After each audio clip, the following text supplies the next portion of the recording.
আমি জানতাম আপনি এটাই বলবেন। বেশ, আমি চেষ্টা করব রুক্মিণীকে সেফলি ফিরিয়ে আনার।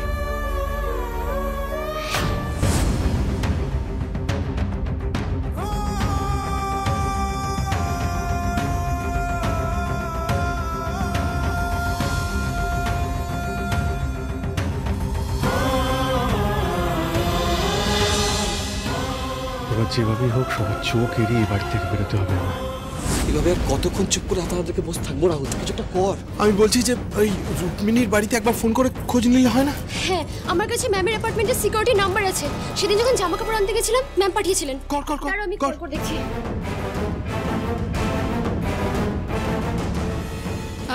বলছি আপনারা রুক্মিণী ম্যামকে বেরোতে দেখেছেন বাইরে? না ম্যাম, আমরা তো এখানেই আছি, দেখিনি তো। মানে অচেনা কাউকে যাকে দেখে সন্দেহ হয় বা এরকম কেউ? না স্যার, গেস্টরাই যাতায়াত করছেন। সিকিউরিটি জানালো ম্যাম ওখানেও যাননি। তাহলে ম্যাম গেলেন কোথায়?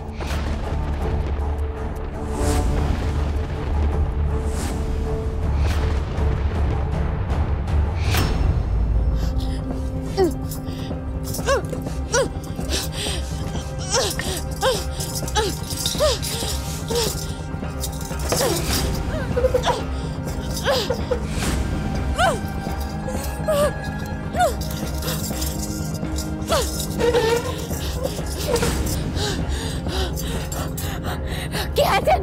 আমার কথাটা একবার শুনুন, একবার আমাকে বলতে দিন, একবার সামনে আসুন প্লিজ, একবার আমার কথাটা শুনুন প্লিজ, প্লিজ সামনে আসুন।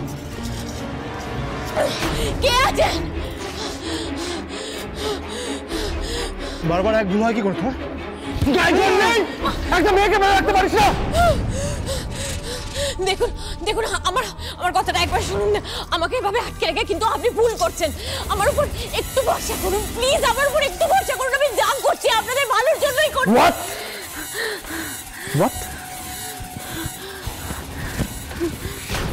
আপনি যা করেছেন আমার ভালোর জন্য করেছেন। Do you take me for a fool? এই খেলাটা ঘোরাতে গেলে আমাকে ভয় পেলে চলবে না। সবটা খুব স্মার্টলি হ্যান্ডেল করতে হবে আর জানতে হবে এই লোকটা কে আর কেন আমাদের ক্ষতি করতে চাইছে। তা ঋদ্ধিমানের সাথে আপনি সংসার করবেন, তাতে আমার ভালোটা কি করে হবে আমিও শুনি। আপনার কি মনে হয় ঋদ্ধিমান সিংহ রায় বোকা? ওই ঋদ্ধিমান সিংহ রায়ের কাছ থেকে সম্পত্তি লিখিয়ে নেওয়া এত সহজ? মরে গেলেও আমাকে কিচ্ছু লিখে দিতেন না। এই বিয়েটাই একমাত্র উপায় ছিল ওনার কাছ থেকে সবকিছু কেড়ে নেওয়ার। আমি ওনাদের বাড়িতে কথাবার্তা বলতে শুনেছি। ওই সিংহ রায়দের স্থাবর অস্থাবর সম্পত্তি মিলিয়ে মোট সম্পত্তির মূল্য 1000 কোটি টাকা। দাদুর বিল অনুযায়ী এই সম্পত্তির অর্ধেক হবে ঋদ্ধিমান সিংহ রায় স্ত্রীর, মানে 500 কোটি টাকা।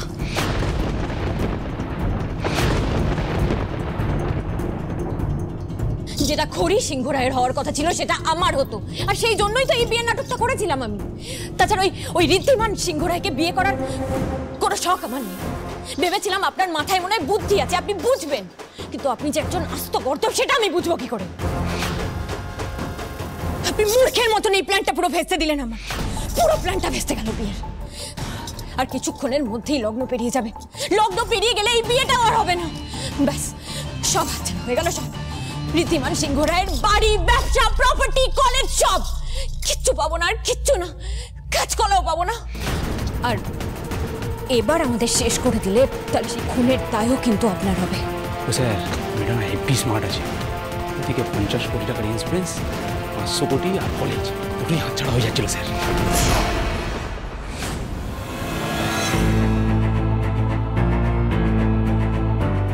এখানেই আছেন? লোকেশনটা তো এখানেই দেখাচ্ছে। কিছু বুঝতে পারছি না, কেউ নেই, কিছু না। কোথায় থাকবেন উনি? উনি কি, এটা তো কারখানা মনে হচ্ছে কোনো। উনি কি ভেতরেই আছেন?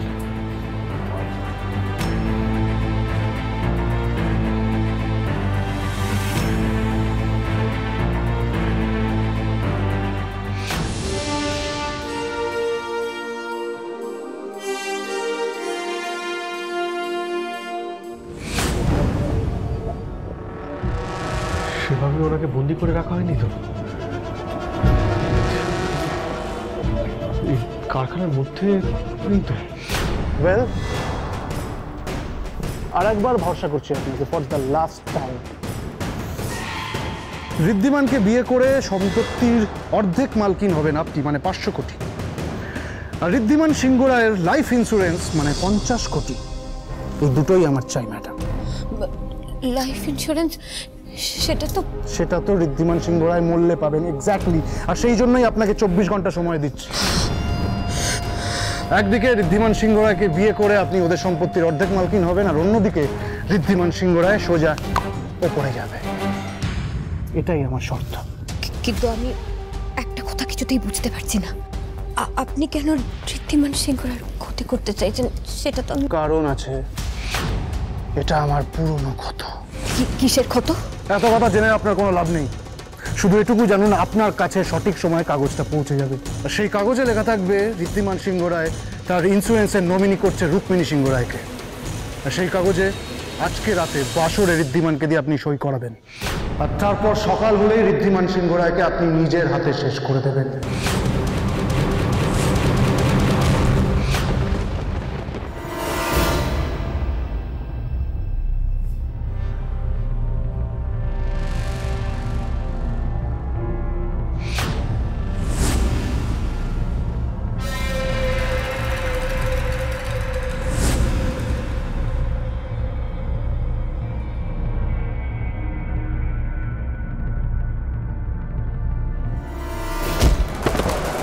শব্দটা ওদিক থেকে আসছে না? অসম্ভব, আমি কাউকে মারতে পারবো না। আরেকবার ভালো করে ভেবে দেখুন ম্যাডাম। তাও যদি আপনার উত্তর না হয়, তাহলে কিন্তু আমি আপনার বোনকে মেরে ফেলতে বাধ্য হব। না না, ওকে কিছু করবে না। ওর গায়ে যেন একটা আচরণ না লাগে। এবার আপনি দেখে নিন, কে আপনার কাছে বেশি ইম্পর্টেন্ট, ঋদ্ধিমান নাকি আপনার বোন? বেশ, আপনি যা চান তাই হবে।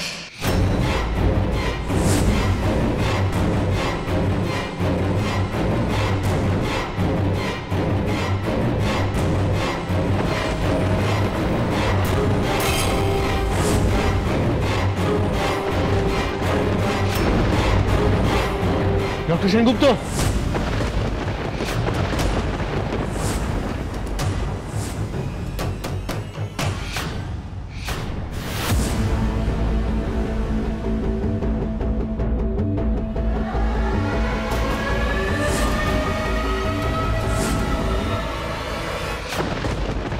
আমার মনে হয় আর দেরি করাটা ঠিক হবে না, আমাদের একবার পুলিশে খবর দেওয়া উচিত।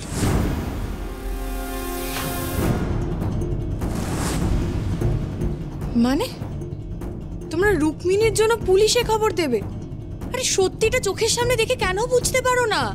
ও যেটা করছে ইচ্ছে করে করছে। এখন ওর জন্য পুলিশে খবর দিলে 4টে লোক জানবে, সবাই বুঝবে, আমাদের ভুল ভাববে।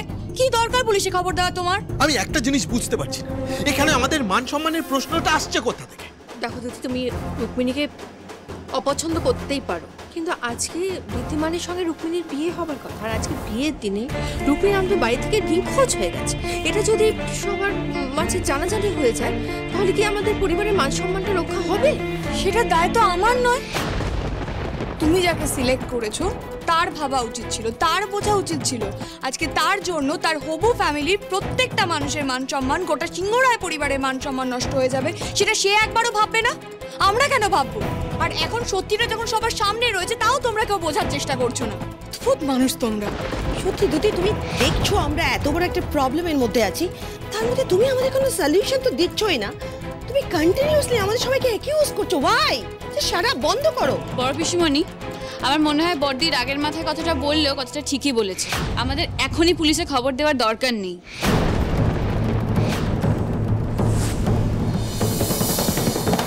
মানে রুক্মিণী কেমন আছে, কোথায় আছে, সেটা খোঁজ নেবো না আমরা? ওয়াও, আমি তো সেটা বলিনি, আমি শুধু বলছি এখনই বাইরের কাউকে বলার দরকার নেই।